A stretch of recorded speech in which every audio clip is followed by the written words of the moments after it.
में उपसर्ग और प्रत्यय के बारे में पढ़ेंगे, जानेंगे। उपसर्ग प्रत्यय क्या होता है, बहुत ही कम बच्चे उपसर्ग और प्रत्यय के बारे में जानते हैं। बहुत ही कम बच्चों को पता होता है उपसर्ग क्या होते हैं, प्रत्यय क्या होते हैं।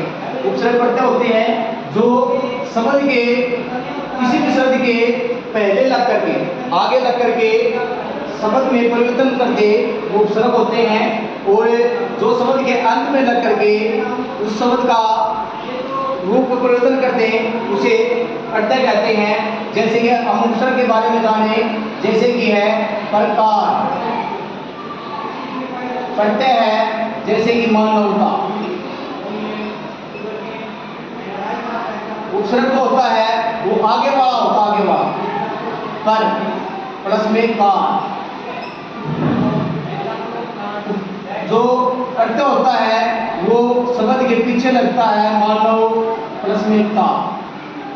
अब इनकी पहचान बताएंगे कैसे होती है कि भाई कैसे हमें आगे देखेंगे, कैसे हमें पीछे की तरफ कौन सा प्रत्यय है, कौन सा उपसर्ग है, इसके बारे में आज हम जानेंगे।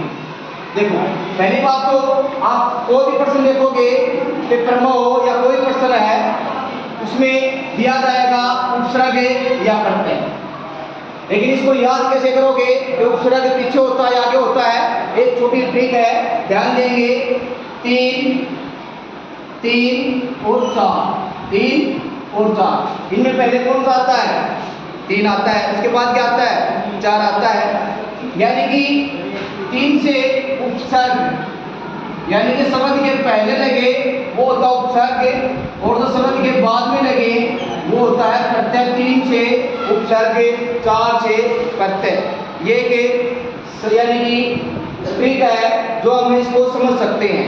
ये भी यदि उपसर्ग के बारे में पूछा जाए तो हमारा ध्यान सीधा हम इसके अनुसार देखेंगे तो हमारा सीधा ध्यान जाएगा शब्द के आगे वाला।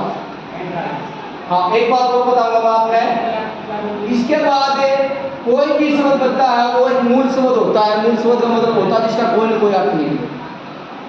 ऐसे बहुत ज्यादा शब्द होते हैं, भाई हम कैसे उपसर्ग को निकालेंगे, कैसे छाटेंगे, लेकिन उपसर्ग छाटने का एक ही बढ़िया आसान तरीका है, वो ये है कि आप एक मूल शब्द निकाल दो, आगे का जो शब्द बचेगा वो होता है उपसर्ग, पीछे का कोई भी शब्द बचेगा वो होता है प्रत्यय।